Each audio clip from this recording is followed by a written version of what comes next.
Time दिखाया जाता है जहाँ पर कुछ वर्कर्स एक माइन में काम कर रहे होते हैं। उन पर नजर रखने के लिए एक डॉक्टर भी वहाँ पर होता है, जिसे एक आदमी बताता है कि काम के दौरान वर्कर्स को यहाँ पर कुछ रेडिएशंस यानी शुआएं महसूस हुई और उन्हें लगा कि शायद यहाँ पर यूरेनियम है और वो बहुत खुश हो गए। उन्होंने बड़ी बड़ी मशीनरीज यहाँ पर मंगवा ली और काम शुरू कर दिया कि देखते ही देखते काम के दौरान वो जमीन अंदर घुसने लगती है, यानी एक फायर में जाने लगती है। तो डॉक्टर अपनी टीम को लेकर उस केव के अंदर जाते हैं, यानी जमीन के नीचे। तो वहाँ पर उन्हें एक बहुत बड़े जानवर का स्केलेटन मिलता है, यानी ढांचा। जब डॉक्टर उस पर गौर करते हैं तो उन्हें पता चलता है कि ये कोई स्केलेटन नहीं है, बल्कि वाकई में एक बहुत बड़ा जानवर है जो यहाँ पर सो रहा था और रोशनी पड़ने पर ये जिंदा हो गया था। और फिर हमें ये दिखाया गया कि वो जानवर केव से निकलकर समंदर की तरफ चला गया था। दूसरी तरफ जापान में हमें एक साइंटिस्ट दिखाया जाता है जो कि फोन पर किसी से बात कर रहा था कि जिस जगह से वो जानवर निकला था वहाँ से अर्थक्वेक होता यहाँ तक आ रहा है। उसका उस जगह पर एक प्लांट होता है। तो कहता है कि अगर ऐसे ही चलता रहा तो मुझे तो अपना प्लांट खत्म करना पड़ेगा। तभी उसकी वाइफ आती है और वो अपनी वाइफ और अपने बेटी फोर्ट को लेकर वहाँ से चला जाता है। वो अपनी वाइफ से कहता है कि जो अर्थक्वेक के झटके आ रहे हैं ये मुझे कोई अच्छी बात नहीं लग रही, तो तब तक तुम मेरे प्लांट के पास मेरे कुछ टीम के साथ रहोगी। फिर हमें वही साइंटिस्ट एक लैब में दिखाया जाता है जो कि पता लगा रहा था कि असल में ये अर्थक्वेक के झटके आ कहाँ से रहे हैं, लेकिन उनमें से किसी को कुछ भी पता नहीं चल रहा था। तो वो कहता है कि सब मशीनरीज ऑफ कर दी जाए क्योंकि हम नहीं जानते कि झटके किस चीज के हैं और कहीं ये हमें नुकसान न पहुंचा दें।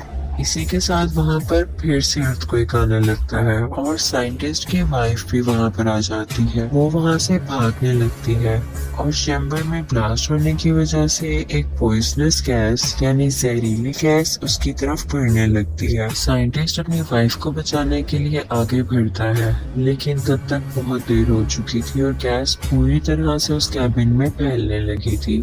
तो उसकी वाइफ उससे कहती है कि दरवाजा बंद कर दो इससे पहले कि गैस यहाँ तक पहुँच जाए। और ना चाहते हुए भी साइंटिस्ट को वो दरवाजा बंद करना पड़ता है और इसके बाद वो काफी उदास हो जाता है क्योंकि उसकी वाइफ अंदर रह गई थी। वो उससे कहती है कि हमारे बेटे फोर्ट का ध्यान रखना, और इसी के साथ रेडिएशन की वजह से वो पूरा का पूरा प्लांट तबाह हो जाता है। फोर्ट भी ये सब कुछ अपने स्कूल से देख रहा था। अब हमें 15 साल बाद का वक्त दिखाया जाता है। फोर्ट अब एक फौजी बन चुका था और कुछ मंथ की ट्रेनिंग के बाद वो अपने घर वापस आया था। वो अब मैरिड था कि उसकी वाइफ को कॉल आती है कि फोर्ट के डैड को पुलिस ने पकड़ लिया है। फोर्ट अपने डैड से नफरत किया करता था क्योंकि वो समझता था कि उसकी मदर की डेथ उनकी वजह से हुई, लेकिन अपनी वाइफ के कहने पर वो उन्हें मिलने चला जाता है और जाकर अपने फादर को पुलिस से छुड़वा लेता है। फिर वो दोनों घर आते हैं तो उसका फादर उससे कहता है कि बेटा वो एक एक्सीडेंट नहीं था बल्कि उसके पीछे कुछ रेडिएशंस थी और सेम चीज हम अभी भी फील कर रहे हैं फिर से। और वो अभी भी इसलिए अरेस्ट हुआ था क्योंकि वो उस जगह पर गया था जहाँ पर पुलिस ने जाने से मना किया था। वो बताता है कि मेरे दोस्त ने भी वॉइस फ्रीक्वेंसी नोट की है, यानी वहाँ पर से अजीबोगरीब आवाजें आती हैं। तो मुझे वहाँ पर जाकर देखना होगा और ये साबित करना होगा कि उस रोज प्लांट पर जो ब्लास्ट हुआ वो कोई एक्सीडेंट नहीं था। तो फिर फोर्ट भी अपने फादर के साथ वहाँ पर जाता है। अब वो लोग नोट करते हैं कि वहाँ पर कोई जहरीली गैस या रेडिएशन नहीं थी। वहाँ पर पुलिस फिर से आ जाती है और उन दोनों को पकड़कर अपने साथ ले जाती है। और वहाँ पर वही डॉक्टर जो मूवी के स्टार्टिंग सीन में दिखाया गया था वो भी होता है। वो सब साइंटिस्ट से पूछते हैं कि आखिर तुम बार बार उस जगह पर क्यों जाते हो, तो वो सब कुछ बताने लगता है जो वो करना चाहता था। डॉक्टर ये सुनकर बहुत हैरान होता है क्योंकि इतनी सारी इन्फॉर्मेशन तो उसे भी नहीं पता थी। वो वहाँ पर एक बहुत बड़ी पत्थर जैसी चीज पर कुछ एक्सपेरिमेंट्स कर रहे हैं। अचानक वो पत्थर हिलने लगता है तो वो लोग उस पर बिजली फेंकते हैं, यानी इलेक्ट्रिकल शॉक देते हैं। वो पत्थर टूट जाता है और उसके अंदर से एक बहुत बड़ा क्रिएचर बाहर आता है। वो बहुत ही ज्यादा बड़ा था और लोगों पर बिजली जैसी कोई चीज फेंक रहा था। और फिर हमें दिखाया जाता है कि वो जानवर खुद को कैद से आजाद करवाकर प्लांट से बाहर आ जाता है और वहाँ से उड़ जाता है। अगले दिन कैप्टन आते हैं और डॉक्टर को अपने साथ जाने का कहते हैं। डॉक्टर अपने साथ साइंटिस्ट और फोर्ड को भी ले लेता है, लेकिन इस वाकये में साइंटिस्ट काफी जख्मी हो चुका था। वहाँ पर जाकर उनका हेड उन्हें बताता है कि ये क्रिएचर कोई आम क्रिएचर नहीं। जब जमीन की रेडिएशंस कम होती गई तो ये समुद्र की गहराइयों में चला गया ताकि ये वहाँ से अपनी एनर्जी ले सके। वो बताते हैं कि हमारी कंपनी को भी उसे ढूंढने के लिए बनाया गया था। वो आज तक नहीं मरा और उसका नाम गॉडजिला था। और ये वही जानवर था जिसे लोग अर्थक्वेक समझ रहे थे। और वो चलता चलता यहाँ जापान के एक प्लांट में आ गया, क्योंकि उसे कोई ऐसी जगह चाहिए थी जहाँ से वो बहुत सारी एनर्जी एक साथ ले पाता। इसी के साथ हमें दिखाते हैं कि साइंटिस्ट की वहाँ पर डेथ हो जाती है और वो सब लोग काफी परेशान हो जाते हैं कि आज तो ये मरे हैं, कल को कोई और भी मर सकता है। अचानक वहाँ पर हेड को कॉल आती है कि एक समंदर से अजीबोगरीब रेडिएशंस आ रही हैं और उन्हें पता चलता है कि वो क्रिएचर वहीं पर मौजूद है और वो वहाँ पर न्यूक्लियर बॉम्ब खा रहा था क्योंकि उसे एनर्जी चाहिए थी। लेकिन इसके साथ साथ उन्हें वहाँ पर किसी और चीज के भी सिग्नल्स मिल रहे थे। वहाँ पर कुछ लोग भेजे गए थे जो देखते हैं कि समंदर से एक बहुत बड़ा जानवर बाहर आ रहा है। वो दरअसल वही खतरनाक क्रिएचर था जो कि अब शहर में आ चुका और सब लोग उससे बहुत ज्यादा डर रहे थे। और उसी के साथ हमें गॉडजिला दिखाया जाता है जो कि गुस्से से चिल्ला रहा था। अगले दिन टीवी पर न्यूज आती है कि वो क्रिएचर गॉडजिला से बचकर भाग गया। अब वो खतरनाक क्रिएचर समंदर में जाकर और भी जानवरों को अपने साथ मिला रहा। डॉक्टर की टीम मेंबर कहती है कि बहुत टाइम पहले हमें 2 अंडे मिले थे। एक अंडे में से एक जानवर निकलकर जापान के उसी प्लांट पर चला गया था और हम नहीं जानते कि दूसरे अंडे का क्या हुआ। उसे एक जगह पर सेफली रखवा दिया गया था। जब कुछ लोगों को वहाँ पर देखने के लिए भेजा जाता है तो वो लोग देखते हैं कि अंडे में से वो जानवर निकलकर कहीं जा चुका है। पता चलता है कि ये दूसरा अंडा उसी खतरनाक क्रिएचर का था और वो उसमें से निकलकर किसी और शहर में जाकर तबाहियां मचा रहा था। इन दोनों को पुलिस ढूंढने लगती है। फिर हमें दिखाया जाता है कि डॉक्टर टीवी पर दूसरे क्रिएचर की फुटेज देख रहे होते हैं। वहाँ पर वो नोट करते हैं कि इस क्रिएचर के तो पैर ही नहीं है जैसे पहले क्रिएचर के थे।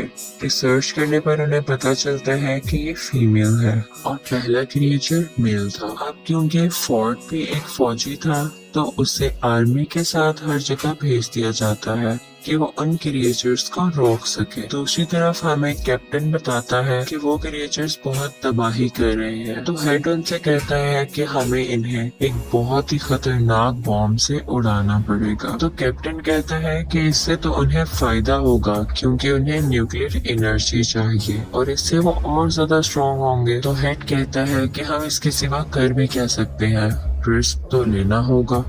वो दोनों क्रिएचर्स अपनी एनर्जी रिस्टोर करने के लिए यानी रेडिएशंस को खुद में फिल करने के लिए एक समंदर में जा रहे थे क्योंकि समंदर की गहराई से उन्हें बहुत सारी रेडिएशंस मिली और गॉडजिला दूसरी तरफ उन्हें मारने के लिए आ रहा था। तो ये सब लोग भी उसी समंदर की तरफ बढ़ते हैं और वो न्यूक्लियर बॉम्ब भी अपने साथ रख लेते हैं। फोर्ड भी इन पर नजर रखे हुए था। वो बॉम्ब उन्होंने एक बोट पर रखा हुआ था। मेल क्रिएचर आकर उस बोट पर अटैक कर देता है और वो न्यूक्लियर बॉम्ब उठाकर वहां से चला जाता है।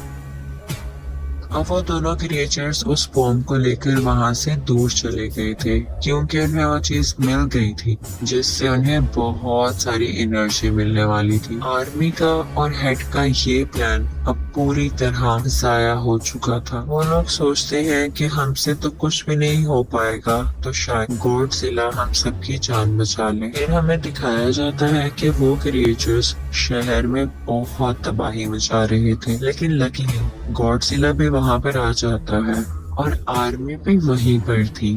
फिर हमें दिखाया जाता है कि गॉडजिला इस क्रिएचर के सामने आ जाता है और ये लोग लड़ने लगते हैं। ये बहुत ही बड़े थे और लड़ते लड़ते बहुत चीजें डिस्ट्रॉय कर रहे थे, तो सब लोग पीछे हट जाते हैं।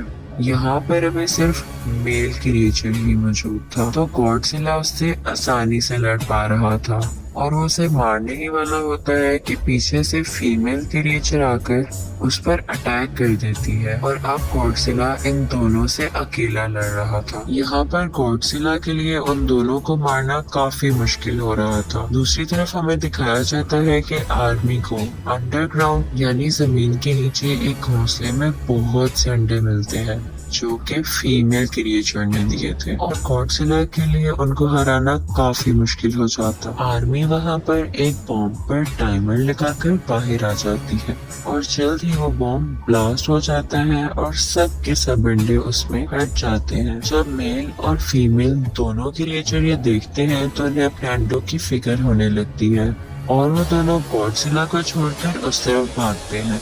अब उस धमाके से गॉडजिला को ये फायदा हुआ कि उस धमाके की रेडिएशंस गॉडजिला में एनर्जी की तरह जाने लगी और उसने वही एनर्जी यूज कर अपने मुंह से उन दोनों क्रिएचर्स पर फेंकी और अब गॉडजिला काफी स्ट्रॉन्ग हो चुका था और वो दोनों क्रिएचर्स से पूरी ताकत से लड़ रहा था। और यहाँ पर गॉडजिला मेल क्रिएचर को मार देता है, तो ये देखते हुए फीमेल क्रिएचर को काफी गुस्सा आता है और उसे इस बात का भी गुस्सा था कि आदमी ने उसके अंडों को मार दिया, तो वो फोर्ट की तरफ बढ़ती है। लेकिन गॉडजिला उसे पीछे से आकर पकड़ता है और उसका मुंह खोलकर अपने मुंह से सारी की सारी रेडिएशंस उसके अंदर डाल देता है, जिसकी वजह से उसे बहुत पेन होने लगती है और वो मर जाती है। फोर्ट भी यहाँ पर काफी जख्मी हो चुका था, लेकिन आर्मी उसे ठीक करने के लिए वहाँ से ले जाती। अगले दिन हमें गॉडजिला दिखाया जाता है।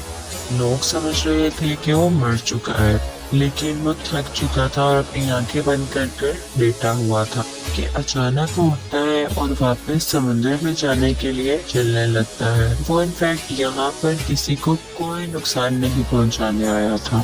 उसकी दुश्मनी तो बस उन खतरनाक क्रिएचर्स से थी और अब जैसा कि उसने उनको मार दिया तो वो वापस समुद्र में चला जाता है। और अब दिखाया जाता है कि फोर्ट भी अपनी बीवी और बेटी के पास चला गया था और सब कुछ यहाँ पर ठीक हो जाता है। इसी के साथ मूवी भी एंड होती है। Thank you for watching.